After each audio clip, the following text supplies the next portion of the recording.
Nous reprenons Baruch Hashem, Netzar Israël, chapitre 2. Et si nous avons expliqué avec le premier chapitre qu'il ne veut pas y avoir de vraie compréhension de la délivrance sans comprendre, encore une fois, la valeur de l'exil, aujourd'hui, je voudrais, Bezrat Hashem, grâce au Maharal, essayer de commencer à comprendre, mais comment on est arrivé en exil?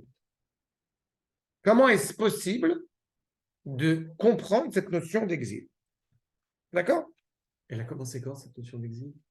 Elle commence, il y a eu plusieurs exils, oui.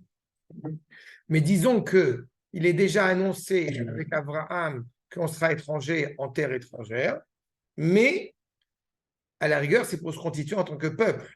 Sauf que cette souffrance, l'Égypte, mère de toutes les royautés, a fait qu'on a passé plus de temps dehors que dedans. Alors, quand on a cité à l'instant David et Shlomo, c'est une période très courte dans l'histoire du peuple juif. La majorité de notre histoire, malheureusement, elle a été menée dans des situations absolument problématiques, maladives. D'accord? Les prophètes n'ont pas cessé de nous répéter cela. Alors, évidemment, la question qui va nous importer de prime abord, mais comment notre nation peut, avec des patriarches, avec des matriarches comme on a, comment est-ce qu'on a pu engendrer, enfanter, jusqu'à aujourd'hui, eh bien, une telle génération de fautifs? D'accord? De fautif? Oui. Ah bah oui. Le sens obvi premier du sens de l'exil, c'est parce qu'on a fauté. Tu pars en exil parce qu'on a fauté. La faute du Vaudor Non, non, il y a la faute du Vaudor, mais pas encore. La destruction du premier Beth Amikdash, puis du deuxième. On est parti 70 ans, on n'est pas revenu, etc. Jusqu'à aujourd'hui. On a fauté, on est parti en exil. D'accord? Nous dit le Maharal. Sibat Agalut, ou mevoir beatzmo, bekatu, shewachet, shegaram kolze. C'est clairement indiqué, on a dans la Torah expressément, on le dit dans la Tefila, mipnei chataenu nitrachaknu. À cause de nos fautes, on a été écarté, on a été éloigné d'Akadosh Baruch Hu. Mais ça, j'ai envie de dire, c'est la partie révélée de l'iceberg. Parce qu'on aurait pu créer une réalité sans faute. Donc on veut chercher à l'origine même. Mais pourquoi est-ce qu'on est arrivé à de tels retranchements? Arsibat asiba, nela mimenu. On te livre, et justement par rapport à la sortie d'Égypte, la descente en Égypte. On te livre le fait de descendre en Égypte. Mais on aurait pu éviter la sortie d'Égypte, peut-être. Comme si l'exil égyptien était inévitable. On dit qu'il était constitutif. Oui, justement, il a fait. Mais donc, ça voudrait dire que quand la Torah elle nous dit à cause de nos fautes on est parti en exil, ça ne suffit pas comme réponse. D'accord? Quand on veut être un scientifique, n'est-ce pas? C'est ce que le Hamaral va dire dans quelques secondes. Quand on est un scientifique, on va chercher à la raison de la raison de la raison de la raison des choses. On ne se contente pas d'une formulation extérieure. Donc, dit le Hamaral, je veux chercher le pourquoi magnifique essentiel de l'exil. Quelle merveille. Mais pour autant, les trois exils, ils sont annoncés dans. Ils sont annoncés, c'est vrai, mais comme tout décret, on arrive d'abord. D'accord? Le prophète, il annonce. Laissez, on a le Maharal à étudier. Achat, qui est l'ishol, chez l'acte de la méode. Il faut oser se poser cette question. D'accord? Si on était uniquement dans une réalité de la faute et qui expliquerait le fait de notre persistance à rester en exil, alors à la rigueur, on pourrait se dire que quand effectivement on revient en Eretz Israël et on voit des gens fautifs, donc il n'y a aucune justification à revenir. Et pourtant, on est là. D'accord? Est-ce que la faute, encore une fois, serait-elle la condition sine qua non pour justifier ou non, à l'échelle de la nation, je parle, la dimension de l'exil? Shekshanu chokrim ou me'ainim bechipus anivraim. Regardez, on va sonder la créature. Kulam timsa seder echad. Il y a un ordre, il y a une cohérence dans l'histoire. Entre parenthèses, je le dis dès maintenant. On a dans toute, à l'échelle de l'humanité, vous avez toujours des brebis galeuses. D'accord? Toutes les nations, elles ont leurs erreurs, leurs scories. Mais c'est assez rare que toute la nation soit animée par des fautes absolument dramatiques, excepté le peuple juif. On n'a jamais vu la haine de soi, comme vous connaissez cette expression. La haine de soi, c'est une expression qui d'abord est attachée au peuple juif. Elle n'est pas attachée à l'Indien, elle n'est pas attachée aux Français, elle n'est pas attachée aux Chinois, elle est attachée d'abord et avant tout au peuple juif. On n'a jamais vu une réalité, même à l'échelle de la nation, d'une haine viscérale aussi grande à l'égard de soi-même. Une haine? Oui. Ah oui. Quand on est capable d'insulter certains députés de nazis, c'est qu'à un moment donné, il y a un problème quand même. Oui, non, il faut le vouloir quand même. Il y a des sortes de frontières comme ça qu'on ne devrait pas dépasser. On ne devrait même pas penser, Béchal. C'est historique. Mais c'est historique, bien sûr. Il y a toujours eu des juifs qui malheureusement ne supportaient pas Mais quand tu dis la haine de soi, c'est la haine des juifs comme. La haine de soi en tant qu'identité juive. De faire exactement l'inverse de ce que de ce qu'on attendrait du fils vis-à-vis du père. Avoir des pères aussi exceptionnels et se comporter de manière tellement à l'inverse de ce que les pères ont semé, c'est étrange. C'est la question que pose le Rav. Donc on va chercher. Betimza, c'est derechad. Lo yetsu misdaram. Jamais on sort d'une certaine cohérence. Velo yeshanu et chukam chez adomé, molid est adomé. Il y a une loi. D'accord? Qu'est-ce que ça veut dire pour certains juifs quand ils disent ils sont de chez nous ou ils ne sont pas de chez nous? Ce mot de chez nous.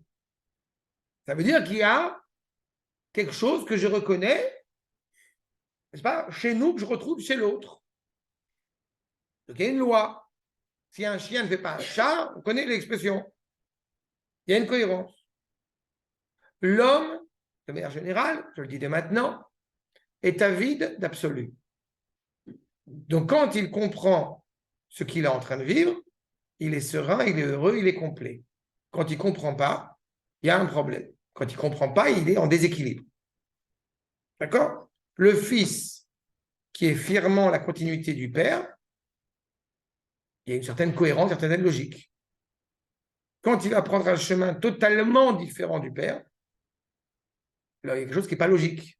Il crée un déséquilibre. D'accord? Qui? Lo yitse chamo, misous, vesous mi chamo. Exemple, une sorte de loi fondamentale scientifique. Un âne ne peut pas sortir d'un cheval, ni l'inverse. D'accord? Vesous mi chamo, ve'adam mi behema, ou behema mi adam, ve'kol hatzmechim kulam.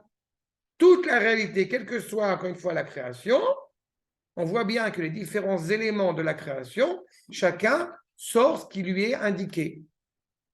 Vous allez me dire, et alors le pérède, comment on dit pérède en français? La mule. Mulet. Hein? Qui a fait? Le mulet est stérile. C'est tout. C'est cette alliance, n'est-ce pas, d'une jument et d'un âne, si je ne dis pas de bêtises. D'accord? Eh bien, quelqu'un, non, c'est un de ça, sort un mulet, mais il est stérile. Il est très utilisé à l'époque par l'agriculture parce que c'est une bête qui est suffisamment forte. C'est là? Mais en tous les cas, c'est un titre d'exemple. Donc, on ne peut pas sortir quelque chose de ça. Misera, et chez les végétaux, c'est pareil. Misera chitim, loïtse seora. D'accord? Vous allez me dire, oui, mais les OGM, on sait ce qui se passe avec les OGM. Il y a une transformation. D'accord? Miseora, ça fait et nachash. Un serpent, ça. Vimken, les fisés, ayaraoui gamken, mishoresh tzedek, encore une fois dans la logique, dans la cohérence de quelque chose qui est profondément juste, de Abraham, Yitzhak, Yaakov, qui sont considérés comme étant Nassi, Elohim, Atabetochenu, des êtres aussi admirés, aussi sublimés, aussi, je ne sais pas quoi, quel est le terme utilisé, par toutes les nations qui les entourent, comment on peut arriver à des Juifs, Hachem Yirachem, aussi bas, qui sont déconnectés de l'identité de leur père et de leur mère? Comment est-ce possible? C'est ce qu'il nous dit. Mishoresh Tzedek, ve Nata Neeman, Iu Toldotehem, Bnei Avram, Yitzhak ve Yaakov. Les pères de la nation, qui sont l'essence même de la nation, comment peuvent-ils mettre en place des réalités qui sont tellement l'inverse d'eux-mêmes? On ne veut pas se contenter d'une simple faute. Il y a quelque chose qui est essentiel, encore une fois, là-dedans, qu'il faut essayer de comprendre, qu'il faut essayer de creuser. Et on voit, comme je l'ai dit, que même si à l'échelle de l'humanité, vous avez des éléments isolés qui vont aller contre les valeurs de leur nation, il n'empêche que jamais on a un peuple tout entier qui est capable d'aller à contre-courant, d'aller contre lui-même. D'accord? Mais lui-même, il est hyper exigeant quand même. On n'est pas un peuple comme les autres. Oui, mais juste, on va y arriver. On va en parler. On va en parler. C'est plus confortable d'être belge, de s'aimer, que d'être peuple juif. On va en parler de ça. Okay. Ce que tu as dit sur le comme les autres, il est fondamental. Okay. Justement, le comme les autres, c'est dans l'ordre de la nature. Je t'accorde ça. Et pourquoi c'est spécifique au peuple juif? Et je te répète, si on a Abraham, Yitzhak et Yaakov comme père, à la rigueur, on devrait être d'une noblesse exceptionnelle. Ça nous est difficile. Voilà pourquoi ça nous est difficile. Pour autant, tu disais juste avant que tu parles d'individus, tu parles de gens qui sont le Tanakh est rempli de remontrances à l'égard du peuple, pas à l'égard d'individus. Mais là, tu parlais d'individus, les gens qui sont non, je parle du peuple. Je parle du peuple constitutif. D'accord? Je ne te parle pas d'individus. Justement, tout le projet de Netzar Israël, c'est le peuple. C'est uniquement le peuple. C'est pour ça que je dis, chez les nations, tu as des individus isolés qui peuvent aller contre les intérêts de leur peuple. Mais dans le peuple juif, tout le Tanakh y est rempli. C'est parce que si on fait une comparaison avec le corps, comme vous faites souvent, le peuple, le corps, on peut avoir des blessures un peu partout sur le corps, mais on a un corps vivant. Oui, mais il n'empêche qu'ici, justement, on est en train de s'interroger, encore une fois, pourquoi le peuple, en tant que peuple, a agi autant de millénaires, bon gré malgré lui, il a été tenté, il a été motivé d'aller, encore une fois, dans le sens inverse. Les aiguilles d'une montre. D'accord? Parce que malgré tout, on est des hommes. Hein. Ça ne me suffit pas. Ouais, non, quand on parle du peuple juif, ça ne me suffit pas. Non, mais on a aussi à gérer une immense responsabilité d'une part et une immense présence-absence. Moi, je le dis comme ça. On arrive à ça. Okay. On arrive à ça. Là, clair. Achat. Non, c'est plus complexe que ça. Mais il y a quelque chose de vrai dans tout ce que tu dis, il y a quelque chose de vrai dedans. On va y arriver, de toute façon. Mais certainement, on va y arriver. Ou Medaber Tov, lo Yetzera. Encore Medaber Tov, lo Yetzera. Naturellement, quand il y a quelque chose de bien, il sort quelque chose il ne peut pas sortir quelque chose de mal. À Botaï, comme je le dis souvent et avec affection, je n'ai évidemment aucune garantie. Mais quand, Baruch Hashem, mon fils, va aller étudier que le Kodesh, et c'est là pendant 3 ans, il a reçu des valeurs depuis sa plus tendre enfance que moi-même, je n'ai pas forcément reçues. Tu as amélioré, ça s'améliore. C'est là parce que je travaille. Parce ouais, que mais il ne faut pas arrêter de lui dire ça, tu vois. Moi, non, je ne suis pas en train de tout ça. Ce que je veux dire, c'est que la preuve, c'est que ça se transmettra à ses enfants et à ses parents. Parce que le problème, c'est qu'un. Mais c'est exactement. C'est une exigence. Mais disons que d'un côté, je suis ému de voir mon fils qui adore le Kodesh, et d'un autre, j'ai envie de dire, oui, mais il est cohérent, c'est logique, c'est les valeurs qui tiennent. Il est préservé aussi. On s'efforce de le préserver. Lui, mais en général, en tant que père, c'est suffisant. Mais on n'a pas de garantie. Comme je dis avant, on n'a aucune garantie. Oui, mais on essaye de donner, encore une fois, une cohérence. C'est super dur. On dit toujours qu'il faut se tenir devant le Chouva. Et moi, je trouve que fils de religieux, c'est je globalise, a plus de mérite. Je trouve, c'est moi qui. Par rapport aux exigences, oui. Par rapport T'as raison. au réservé de Chouva. Tu as raison. Le fils de religieux, sa tendance naturelle pourrait être en réaction.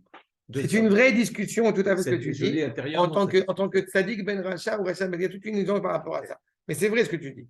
Mais en tous les cas, disons qu'il y a une sorte de droiture, de cohérence. Quand tu vois ce que mes enfants ils vont s'investir politiquement ou spirituellement, bon, c'est un peu cohérent par rapport à ce qu'on fait. Ça, c'est logique à la rigueur. De Tov, Yotse Tov. Mais le fait qu'il puisse sortir une réalité mauvaise, quelque chose d'aussi profond, d'aussi élevé, d'aussi bon, d'aussi reconnu, ça suscite la réflexion. Ou l'école à Pachot, on peut être pas aussi lumineux et aussi éclairé qu'eux, mais être exactement le contraire. Mais un des secrets pour pas l'être, c'est une chose qu'on a étudiée avec toi, je crois, il y a 2 cours, c'est sur l'exemple. Quand tu disais Être l'exemple. Être l'exemple. D'accord. Pas donner l'ordre. Simplement, on le regarde manger. D'accord. On le voit vivre, D'accord. ce que tu disais. D'accord. Ça, c'était quelque chose. Mais justement, Ishmael, il a grandi chez Abraham. Esav, il a grandi chez Yitzhak. Et quand on C'est peut sortir comme ça. Il a fait. Mais eux, je m'en fous, on va les mettre de côté. Okay. Mais dans le peuple juif, tu vois bien qu'il y a une complexité. Qui Israël, Mesugalim, Ayulachto, Mashelot Imtsa Bekol Haumot. Israël est capable de fauter, ce que tu ne verras pas chez les autres nations. Ça a été voulu, hein. Ça ne change rien. Ça a été voulu par qui? Vous avez expliqué au début qu'en fait, quand avait créé, il savait déjà ce qui se passe. Mais que Baruch il sache, c'est pas la question. La question, c'est de savoir comment est-ce qu'on explique ça, encore une fois, à l'échelle du peuple juif. Pourquoi est-ce que le peuple juif est tenté de manière aussi malheureusement extrême d'aller à contre-courant, d'aller fauter? Pourquoi est-ce qu'il est tenté par ça? C'est ce que je dis. On n'est pas en train de traiter maintenant du symptôme, on est en train d'essayer de traiter de la racine de la maladie. Est-ce que c'est... Et ça, ce que fait le Maharal, c'est mamash d'une précision extrême. Ok, il y a des fautes. Ok, il y a des erreurs. Pourquoi il y a la faute? Et pourquoi est-ce qu'on est tenté d'aller? Je ne vais pas avancer trop vite. Pourtant, laissez-moi le temps d'avance. Regardez, on avance un peu, je vous voir. Velo haya etzel Avraham, Yitzhak ve Yaakov, que Moshe etzel shar bnei Adam. Avraham, Yitzhak et Yaakov, ils n'ont pas été, peut-être moins Yitzhak, vous allez me dire, mais Avraham, Yitzhak et Yaakov, ils n'ont pas vécu dans un environnement qui était profondément propice au bien. Et pourtant, ils ont inscrit des forces suffisamment exceptionnelles chez leurs descendants pour être capables d'être des réels influenceurs. Et pourtant, dès les fils de Yaakov, on a déjà quand même des problèmes. Donc, comment est-ce qu'il va... Tu entends la question de c'est bon. Je t'encourage à aller voir le cours sur Yehuda, et sur Yosef et ses frères, et sur Yehuda et Tamar. La controverse de Yosef et de ses frères. Je dis, pourquoi je rigole, pourquoi j'ai souri, j'ai fait ça? Parce qu'on a fait une série de cours ensemble sur Yosef et ses frères, et tu verras que c'est beaucoup plus complexe que ça en a l'air. Mais évidemment, il y a des problèmes. Évidemment, parce qu'on est en train, ça touche l'autre sujet, c'est pour ça que je vais pas d'y répondre, on est en train, je vais trop vite, mais pour ça je vous le dire un mot et on va avancer. On est en train, avec justement les fils de Yaakov, avec Yaakov comme le père de la nation, on est en train de révéler cet idéal divin sur terre. Donc, automatiquement, il y a une contradiction. Je vais revenir à ça, mais parce que vous me suscitez, la force de l'apesanteur. On ne sent pas l'apesanteur, pourtant elle existe. Dès qu'on va essayer de s'opposer à l'apesanteur, alors on va être conscient à quel point la force de l'ordre de la nature est impressionnante et imposante. Pourquoi les nations ne sont pas susceptibles, tentées de fauter autant?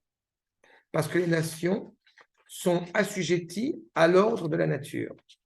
Donc, par conséquent, elles n'ont pas de conflit, elles n'ont pas de combat avec l'ordre de la nature. Mais Am Israël, c'est ça le point essentiel que vous devez retenir de cette étude pour l'instant, et je vous livre ça en 2 mots, on va voir comment le Maharal le démontre. le Ham Israël, sa nature, elle est hors nature. Donc, automatiquement, quand il va devoir affronter les règles de la nature, automatiquement, il va être dans un conflit permanent, dans une guerre permanente avec la nature. Parce que la nature va lui montrer, encore une fois, la force qu'elle a. Donc, on est tenté de tomber. C'est clair ce qu'on est en train de dire? Regardez ce que dit le Maharal. Chez Pa'amim Yolid Tzadik ou Pa'amim Yolid Racha. Je reprends notre propos. Parfois, un Tzadik, comme on l'a dit, Yitzhak, il peut enfanter Esav, Avraham, il peut enfanter Ishmaël, mais il y a aussi Yitzhak, il y a aussi Yaakov. Aval, Bnei Avraham, Yitzhak, ve Yaakov, et on insiste. Les enfants de Avraham, Yitzhak et Yaakov, on n'a pas de père si ce n'est trois. On n'a pas parlé de Rabbanim, on n'a pas dit Avraham, Yitzhak et Yaakov, c'est des maîtres. Parce qu'à la rigueur, on pourrait dire, oui, bon, tu as reçu la doctrine. Mais si on parle de père, c'est-à-dire qu'il y a un lien, encore une fois, qui est inévitable entre le père et le fils. D'accord? Non, mais ça rejoint ce qu'on disait sur David aussi. Tu as reçu de ton père la façon d'être un Exactement. toi-même et d'être en équilibre. Exactement, exactement. Tout à fait, tout à fait. Mais justement, c'est la nature de ces hommes-là. Oui. D'accord? Quand on parle des 7 sphirotes, des 7 personnages importants qui ont forgé la nation hébraïque, je ne vais pas revenir en arrière avec Sukkot, mais quand on a ça, on dit, ben voilà, moi, mon aïeul, c'est Louis XIV. Bah, très bien. Moi, mon aïeul, c'est Abraham. Je comprends, il y a 2 poids, 2 mesures. D'accord? Achab. Donc, Avraham, Yitzhak et Yaakov, היו תולדות הרעים שבהם יותר מן הטובים, כהרבה זמנים.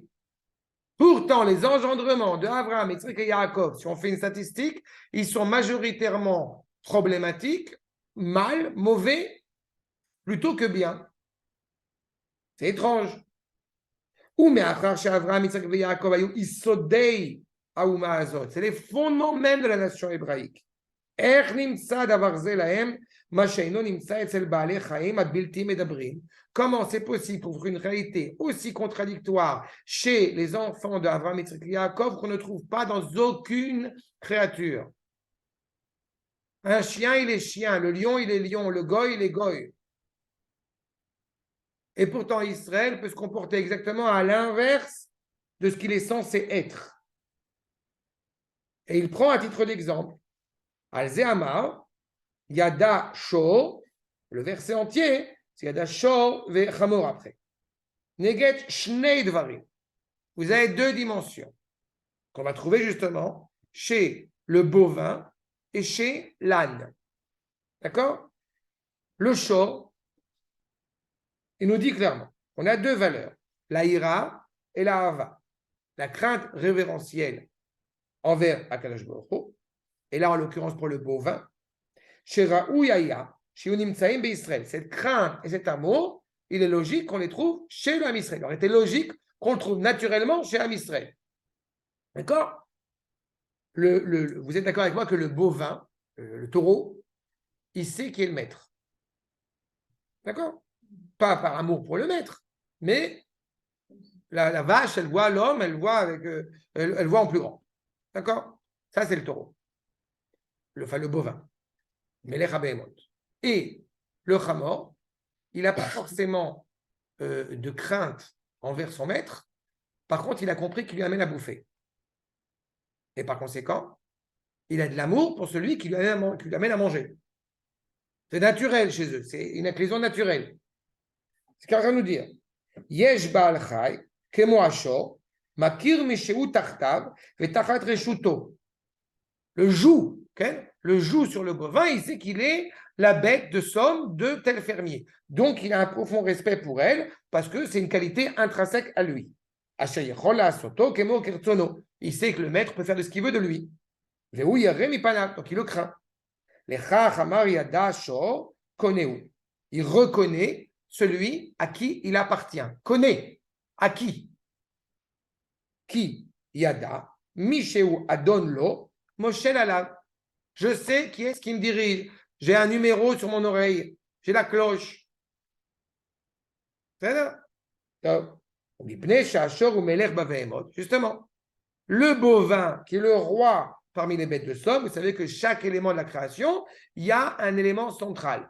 D'accord? Le roi des animaux, le roi des bêtes, des bêtes, mais j'en ai Melech HaChayot, c'est le lion. Le roi des animaux, des bêtes de somme, c'est le bovin. Le roi des oiseaux, c'est l'aigle. Et le roi de l'humanité, c'est Israël. D'accord? Archa. Justement, cette espèce d'animal qui est la plus importante parmi les animaux, la plus imposante, elle sait qui est son maître, elle sait qu'il a acquis. Chez où Adon l'eau. À l'inverse, dans une autre mesure, vous avez donc ce chamor. Il ne sait pas qui est son maître. Il n'a pas ce rapport qu'a le bovin à l'égard du fermier, à l'égard de son maître. Par contre, Michol Makom, ou Makirato, chez Eshlo, il sait que la carotte, il va la recevoir du fermier. Donc, il n'aime pas, il n'a pas de respect pour le fermier, mais il a de l'amour pour le fermier parce qu'il sait que c'est grâce à lui qu'il mange. Etzel Baal Shelo, Benimshar Achar Baalav. D'ailleurs, vous faites avancer le chamor à la carotte. Chamor, ça vient de quoi? C'est la matière. On est totalement incliné à la ta'ava, aux pulsions basses. D'accord? Ça veut dire que où tu crains le roi, tu as une crainte révérentielle envers le roi, ou alors tu comprends où est ton intérêt. Ces deux qualités-là, qui sont pourtant inhérentes chez ces deux animaux, il semble qu'en Israël, on va exactement à l'inverse. On devrait avoir une reconnaissance, mais infinie envers Akadosh Baruch Hu. D'abord parce qu'on rencontre le roi. Nous, on a quand même le judaïsme, on est dans la dynamique. La religion, lui, c'est quelque chose, on est quand même dans la Non, dynamique. c'est pas. Non. Sur le dynamique, je suis tout à fait d'accord avec toi. C'est sur le terme religion que Non, c'est bon, on est dans la dynamique, on va se remettre en question, on est toujours dans le. On avance. On avance vers qui? Mais Tsuyan, on avance vers qui? On doit avancer vers la. Ça veut dire qu'on est animé a priori par une crainte révérentielle et un amour inconditionnel pour Akadosh Baruch Hu, puisque tu te rappelles au moins 3 fois par jour qu'il t'a sorti d'Égypte. Okay. Donc logiquement, quand effectivement, on se remémore, ne serait-ce que par rapport à ça, on se remémore qu'Akadosh Baruch Hu, c'est lui qui nous a sortis d'Égypte, on devrait être content et le remercier toute la journée. Mais c'est pas notre maître, là, vous parlez de Daniel avec son maître, là, c'est comme notre père. Akadosh Baruch Hu, c'est Avinu Malkenu. C'est comme notre c'est à la fois Avinu, à la fois Malkenu. Je te rappelle aussi qu'on ne s'assoit pas sur la chaise de son père ni de sa mère, et tout un ensemble de valeurs qui sont inhérentes au rapport qu'on a à l'égard du père. C'est comme si c'était un tikkun, en fait. Attends, pas éthique. Pas trop vite. Mais on a ce rapport naturel. C'est comme le père, c'est de l'anthropomorphisme. Oui, mais il s'appelle Avinu. Il nous appelle Béni Bechori. Lui-même nous appelle mon fils aîné. Et nous, on l'appelle pas mon père. Pas... Non, Akadosh Baruch Hu, oui. Avinu, pas mon père, notre père. Tu dis Avinu Malkenu. C'est ça? C'est pas le curé qu'on appelle mon père. C'est la nuance, elle est importante. D'accord? Mais le rapport qu'on a à l'égard d'Akadosh Baruch Hu est à la fois un rapport d'amour et à la fois un rapport de crainte. Mais donc, dans la logique, si le Chamor, il est conscient de qui lui amène à manger, mais qui mieux que nous qui avons rencontré Akadosh Baruch Hu face à face, devrions a priori être reconnaissants à l'égard d'Akadosh Baruch Hu. Sauf que, il se passe exactement l'inverse. C'est là la question, on n'est que sur la question pour l'instant. D'accord? Shalom. Valze Amar, Vachamo, Avuz Baala. C'est la suite du verset dans Ishayahu. Le Chamo, il est conscient, encore une fois, de celui qui lui amène l'écuelle.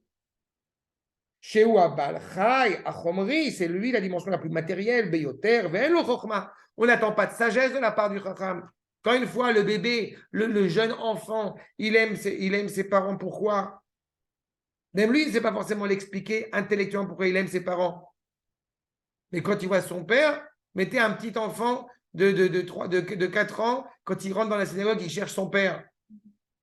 Et vous voyez les yeux qu'il fait quand il a trouvé son père. Donc il y a un lien qui s'est créé, qui existe. Ce serait logique. Là encore une fois, ça permet de rebondir et de dire un point supplémentaire. On pourrait croire que Bon, les enfants, ils ne connaissent pas grand-chose. Les enfants, ils sont bêtes. C'est absolument faux. L'intelligence des enfants et la capacité des enfants à se rattacher à Kadosh Baruch Hu est limpide, elle est simple, elle n'est pas encore attachée au niveau intellectuel, au niveau de l'apprentissage. C'est ce que dit le Rav Kook quand il parle justement sur les règles sur l'éducation. Quand on est en train d'apprendre, au-delà du Chinuch TV, il faut ajouter une autre dimension. Mais il faut faire attention que ça ne vient pas prendre préjudice et nous faire oublier cette dimension naturelle. Il y a une émotion, pas? Comme disait Manitou, il ne faut pas vieillir. Un vieux rabbin, c'est un ravagé. C'est ça le danger. Mais donc, naturellement, on doit vivre cette réalité qui nous rattache à Kadosh Baruch Hu, ce qui est compliqué. Et je le répète, on n'est pas en train de dépeindre le symptôme, on est en train de chercher l'origine, entre guillemets, de la maladie. Voilà ce qu'on voit chez ces deux animaux. Okay, et ce qu'il nous dit par la suite, Makir et Baala, Bishvil Tovato, il reconnaît qui est son maître pour son propre intérêt. Chez Miyad ou Rat, c'est la Avou, chez Minou Achilato. Il va voir son maître parce qu'il sait que la gamelle, elle arrive. C'est-à-dire, ça, c'est ce qui se passe chez le Chamor et chez le Shor. Et quelque part, chez les nations, on n'a pas d'attente, mais on n'a pas cette tension perpétuelle. Sauf que Aval Israël, Loyeda. Il suit le verset de Ishayahu et la suite du verset entre parenthèses, c'est très intéressant. Israël, Loyeda, Ami, Loïd Bonan. Israël, le Shor, Ami, le Chamor. Il y a ce parallélisme-là qui est présent. Parce qu'aux yeux du Maharal, la vertu la plus importante, d'abord, c'est la crainte, d'Afka, plus que l'amour. Il y a une discussion entre les Chachamim sur ce point. Le Maharal a tendance à croire que c'est la crainte qui passe en premier. Pour ma part, qui ne suis rien du tout, j'ose dire qu'il a raison. Mais qui passe ou qui est naturel? Parce que maintenant, ce que j'avais étudié, Non, ok. il disait que c'était plus naturel, la crainte. Or, j'ai l'impression que j'étais séparate, peut-être, mais en tout cas, l'amour, d'abord, la crainte est venue, il est là. La crainte révérentielle envers le roi, oui. de manière générale, j'ai coutume de dire que la crainte, elle est fondamentale et nécessaire dans toutes les relations humaines. Et que s'il n'y a pas de crainte, et quand je parle de crainte, je n'ai pas dit d'avoir peur, ça n'a rien à voir. Je pense que la crainte, eh bien, c'est ce qui entretient un amour authentique. Je pense que quand on a une pudeur à l'égard de son épouse, par exemple, parce que par rapport à ce rapport à la nudité, par exemple, eh bien, je pense que quand on a ce rapport-là, ça entretient quelque chose qui est vraiment authentique au niveau de l'amour.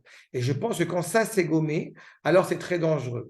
De la manière. C'est ce que tu dis que la crainte entretient quelque chose d'authentique au niveau de l'amour. Je pense que oui, donc, parce que mais on n'a pas dit que la crainte, elle était à la place de l'amour. À la place. D'accord. Inutile, je te dis juste, chez moi, j'ai trouvé petit qu'il y avait d'abord. Tu as tout à fait raison. Mais il a fait mieux. Sauf que chez les Sparadim, justement, sauf que chez les Sparadim, justement, il y a un avantage et un grand inconvénient, si je me permets de dire, qu'on trouve aussi un avantage et un inconvénient chez les Ashkenazim. Chez les Ashkenazim, il y a de la crainte et l'amour arrive un peu plus tard. Chez les Sfaradim, il y a de l'amour et on essaye d'avoir de la crainte. C'est quoi le problème? C'est qu'un juif séfarade, il a un rapport à la Torah qui est très sympathique. Et d'ailleurs, avec Dieu, on s'arrange un peu. C'est ça. C'est-à-dire, En fait, chez la chrétienté, oui. il y a un rapport de crainte. On accomplit la mitzvah parce qu'il faut l'accomplir. Et que tu y participes au niveau de ton cœur ou non, c'est pas grave. Eh bien, le cas Sfarad t'amène à faire une génération de traditionnalistes, mais pas plus. Un flou comme ça perpétuel. Et dans le monde ashkénaze, on a affaire parfois des réalités de gens totalement assimilés ou au contraire, totalement à l'inverse. Dans les deux cas, c'est dangereux. C'est pour ça que je soutiens la thèse que le mieux à faire, c'est un séfarade qui épouse une ashkénaze. Là, je pense que c'est le top du top. Ça va, Stan?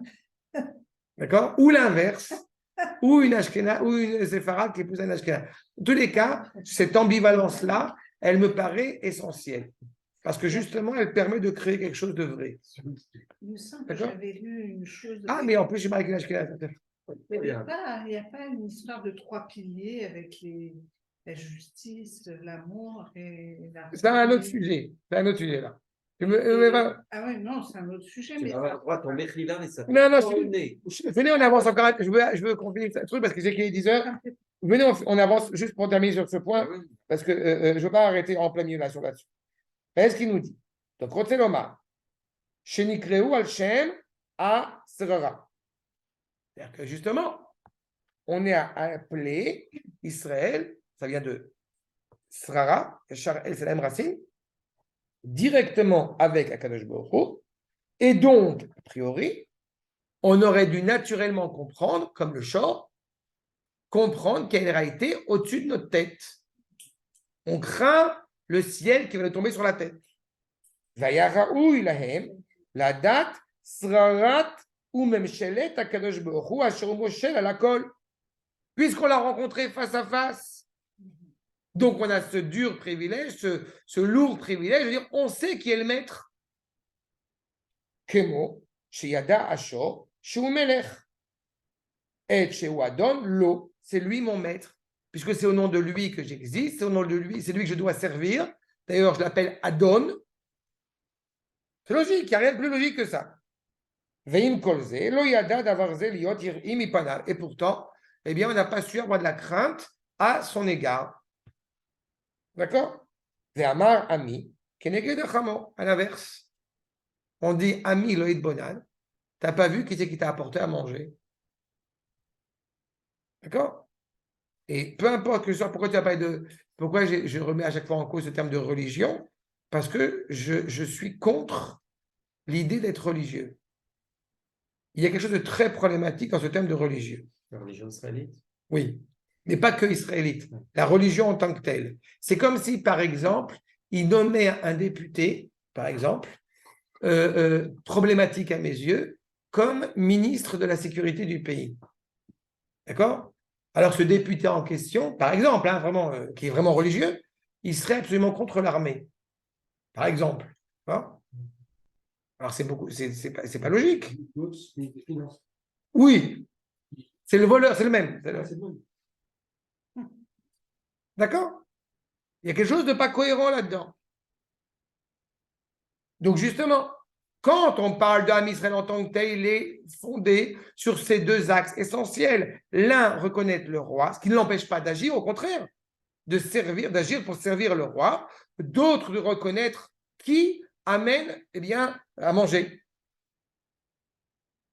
Chez Nikreu Am al-Shem, chez Em Uma Bilvad. On est une nation, Mamlechet Kohanim. On est reconnu comme tel. Ou misé Atzad Ayalahem, la date Miumetivimo, de savoir qui, encore une fois, est bienveillant à leur égard. Chez Achamor Yeda, Avuz Baalav. On cherche coûte que coûte à savoir, est-ce que quand le peuple juif revient en Eretz Israël, est-ce que Dieu y est pour quelque chose? À un moment donné, c'est fatigant. C'est la blague de la place, là. Oui, c'est ça, tout à fait. Laisse tomber, j'ai trouvé. Voilà, exactement, dans le parking, tout à fait. Dans le parking. C'est exactement ça. Mais on est têtu en plus. On est têtu. Tu vois pas ce qui est en train de se passer? Aval, Amilo et Bonanatovot, même. Et vous apprenez rien. Je veux juste au moins te dire ce point-là. C'est difficile parce qu'on veut être un peuple comme les autres. Ça a un nom, on va te dire, le Maharal de Prague. Ça s'appelle le Yetzer Hara. Le Yetzer Hara de Am Israël, notre peuple, c'est de laisser croire qu'on est un peuple comme les autres. Il y a un film magnifique là-dessus, tout court, tout simple, c'est Zelig.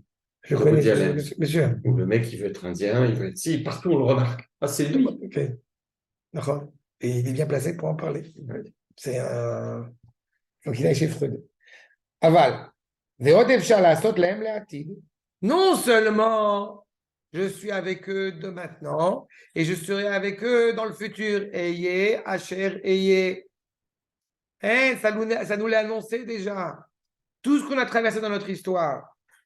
Bishvil kach haya raoui liot nimshachim achar Hashem. Pour achar Hashem yitbarach. Tout ça, on sait que on devrait être rempli d'amour à l'égard d'Akadosh Baruch Hu. Be'avotot ahava, kemo achamor animshach acharav uzba'alav. Tout ce qui est encore une fois de plus logique, un peuple qui est multimillénaire, qui continue à exister, qui continue à subsister, à vivre, à être qui il est, et au lieu d'aller encore une fois dans le sens logique cohérent, c'est pas on est faible, c'est on va exactement à l'inverse. On pourrait avoir la démarche en tant que peuple, en tant que nation, de dire au monde entier, écoutez, on est chez nous, on fait ce qu'on veut. On a nommé telle personne ministre, ça vous plaît, tant mieux, ça vous plaît pas, allez chez votre mère. Mais il y a quelque chose qui, à l'intérieur, semble-t-il, nous empêche de le dire. Comme si on était presque obligé d'aller à contresens. Exactement. Exactement. On a besoin de se justifier pour être à la place où on est, en fait. On n'a pas besoin, on n'a pas besoin de se justifier. On devrait arriver à réagir en disant que si tu mets Hachem sur une balance et tout le monde entier sur une autre balance, on sait qui c'est qui va gagner. Et ce qui ne remet pas encore, j'espère que c'est bien clair, ce qui ne remet pas en cause notre participation active à ce projet, au contraire. Mais en étant conscience de au nom de qui, encore une fois, on dépeint une réalité, un phénomène qui est partout. Sfaradim, Ashkenazim, ce que tu veux. Peut-être c'est pour montrer on est différent aussi, on est à contresens. Ah oui, mais c'est pas reposant. Ah non, on n'est pas. C'est pas du tout reposant. Et en plus de ça, là, tu restes encore une fois dans une situation comparative. Oui. Et je suis pas là. On est en train d'essayer de comprendre pourquoi est-ce que le peuple juif se comporte de la sorte, alors que toute la création ne se comporte pas comme telle. Je trouve que dans ton cours, c'est bien que tu reçoives des femmes, qu'elles puissent assister. Regardez, on termine au moins ce passage. Aïnou. D'Amrinan de Masechet Makot, comme il est inscrit dans le traité de Makot. Mi shenitrayev malkut ayu malkinoto beretsua shel egel al shem yada shor koneu. Celui, encore une fois, qui est condamnable, eh bien, ce n'est pas un hasard s'il sera fouetté, traditionnellement, par, justement, une ceinture de cuir de bovin. Pourquoi? Pour lui rappeler qui est le maître. Velama lo ayu malkin, je parle du Sanhedrin, je parle du Beddin. Velama ayu malkin oto beretsua shel chamor. Pourquoi est-ce que pas un fouet de cuir d'âne? Al shema chamor, abuz ba'alam. Si tu as enfreint certaines choses, c'est parce qu'il semble-t-il t'a manqué de la crainte révérentielle envers Akadosh Baruch Hu. Aval, amalkut mipnei she'avar alav patora, velo haya bo ira la'akir et mi she'tziva alav shelo la'asot. Tu as enfreint des mitzvot que tu n'avais pas le droit d'enfreindre. C'est ce qui se passe. Il y a des mitzvot qu'on doit faire et des mitzvot qu'on ne doit pas faire. Si il t'est indiqué de ne pas faire quelque chose et que tu as fait malgré tout, c'est que tu as manqué de crainte envers Akadosh Baruch Hu. Donc, tu vas être condamné par cet élément qui va te rappeler combien tu dois servir ton maître. En l'occurrence, Akadosh Baruch Hu. D'accord? V. Ashor, Makir et Adon, comme on l'a montré. Le bovin, il sait qui est son maître. Vayaram et Panav, il craint. Velechari al-ke, beretzoa shel egel. אבל לא שייך שאין מכירה טובה שיש בלא תעשה, שאין בלא תעשה תשלום שכר טוב. Mais si tu devais faire quelque chose que tu n'as pas fait, alors il n'y a pas lieu d'être de te frapper avec du cuir de bovin, puisque c'est un manque de reconnaissance. Ce n'est pas un manque de crainte, c'est un manque de reconnaissance. Veikar asachar ou al-kiyum mitzvat aseh. C'est pour ça que tu as beaucoup plus de mérite quand tu as agi et quand tu as fait ce que Akadosh Baruch Hu attend de toi, encore une fois, parce que tu es relié à Akadosh Baruch Hu. Si on parle de religion, j'ai souvent dit que, ou alors le Ham Israël est la seule religion possible, parce que religiare, c'est se relier à Akadosh Baruch Hu. Le peuple juif est le seul à être authentiquement relié à Akadosh Baruch Hu. Ou alors, eh bien, tous ceux-là sont des religions qui essayent vainement de se relier à Akadosh Baruch Hu, mais en sont incapables. Nous, par essence, on est reliés à Akadosh Baruch Hu. Donc, aller contre avec Baruch, ça aller contre soi-même. Et donc, la question, elle demeure. Pourquoi est-ce qu'on va contre soi-même? C'est là. Regardez la suite du Maharal. Al metnetin aose mitzvah achat betivin lo. Quand tu fais une mitzvah, alors, eh bien, on va être bienveillant à ton égard. Aresha katuv omer. Qui d'avoir pelé. Combien cela est impressionnant et merveilleux que Israël, chez l'oyebe Israël adavar shnimtsa bevale chaim ativim, chez betivam nimshachim acharaira mina adon velakir atova. Ça veut dire que ce qu'on va voir chez le chien, le kelev, kulo lev, ce qu'on va voir chez le chien naturellement, encore une fois, chez l'âne, chez le chamor, chez qui vous voulez, eh bien chez Israël, non. D'accord? Ce manque de reconnaissance, ce manque, encore une fois, d'inclinaison à servir celui qui est vrai et qui est authentique, est inhérent à Israël. Ça veut dire qu'on ne peut pas se contenter uniquement d'évoquer certaines fautes que Israël a fait en tant que peuple. On doit essayer de comprendre pourquoi est-ce que Israël refuse ce qui lui est naturellement, encore une fois, indiqué. C'est là. Par rapport à la faute, dans l'histoire, il y a des Juifs qui ont fauté gravement par rapport à la crainte D'accord. Et donc, de ce fait, ceux-là ne sont plus juifs. Non, laisse tomber. Ça laisse tomber par ça. C'est encore un autre sujet. Le fond, je répète, au niveau du peuple. C'est quand même Non, rapport avec ça. Non, parce qu'on parle du peuple. Moi, je te parle de la situation. Il ne faut pas oublier, Rabotaï. J'insiste, on ne parle que du peuple, pas des individus. Non, mais je parle bien du peuple. Mais tu as dit les. Non. Ce qui fait qu'un peuple va, par exemple, Les Bretons. je prends les chrétiens. Les chrétiens, ce n'est pas un peuple. Non, mais les chrétiens, c'est. Qu'est-ce qui fait que les Anglais. Non. Là. Non, Sylviane, non, regarde. Je veux dire. Ok, écoute. C'est peut-être une bêtise. Non, Sylviane, écoute bien. D'abord, je réitère ce que j'ai dit. Je parle uniquement du peuple. Je ne parle pas d'individus isolés au sein du peuple. Non, mais... Le peuple en tant que tel, d'accord, il a, on va regarder pour la prochaine fois, mais le peuple en tant que tel, il semble qu'il est enfreint dans son essence, dans son identité même. Oui. D'accord? C'est deux erreurs colossales. Une, de ne pas reconnaître le maître. Deux, de ne pas reconnaître le père. D'accord? Bien fait. On ne parle que à ce niveau-là. Jamais les Anglais ont été à contre-courant en tant qu'Anglais, ni les Français en tant que Français, ni les Arabes en tant qu'Arabes, ni les Indiens en tant qu'Indiens. Am Israël, oui. Et à juste titre, comme démonstration, les paroles prophétiques. Comme je l'ai dit, la majorité de l'histoire de notre peuple, elle est autour de cette problématique-là. On est à peine sorti d'Égypte, tac, on tombe.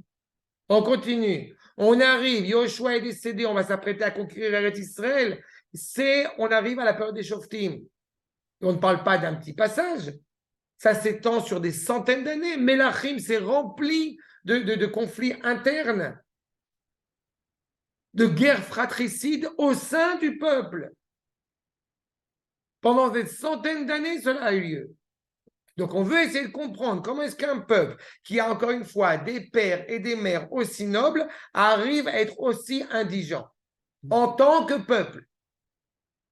Pas en tant qu'individu qui vont épouser la chrétienté ou autre chose. D'accord? Il y a eu des schismes quand même. Donc, oui, mais ça n'empêche, justement, mais l'origine de ce schisme. C'est la faute. Donc, il a fait, mais quelle faute? Donc, quelle faute? C'est pas n'importe quelle faute. Je ne sais pas y répondre. Non, je n'essaye pas de répondre. Non, mais pour l'instant, je réfléchis à ce qu'est C'est la même pas la faute qui est intéressante, c'est pourquoi. Exactement. Oui, Exactement. Pour l'instant, encore une fois, on a à peine, je vous ai déjà donné la réponse parce que j'ai vide, mais vous voyez que je vais doucement. Pour l'instant, la première partie là, c'est que la question. Tout ça, le mariage qu'il a posé, c'est que la question. Il n'a pas encore répondu. Il est en train de mettre le doigt d'abord essentiellement sur, encore une fois, la réalité qui a une origine à cette faute, exclusivement chez le peuple juif. vas t'en remettre. Qu'est-ce qui Là, se je passe? pensais au doute. Ça va bien se Parce passer. que Ne donne pas de Je suis réponse. sûre que ce sera positif. Et tu Non, sais comment mais, elle n'est pas du tout misogyne. Non. C'est bien que le cours soit ouvert aux femmes. Mais vous devriez prendre le temps d'accord, je me d'écouter. tais, là. Non, ne te tais pas, mais je te dis, soyez patient. Soyez patient parce que le Maharal, vraiment, il insiste et il va doucement, je dis, comme un scientifique. Et encore une fois, on a abordé à peine la question. D'accord? Pas la semaine prochaine. Dans 15 jours, Bezrat Hashem, on va commencer la réponse. C'est clair?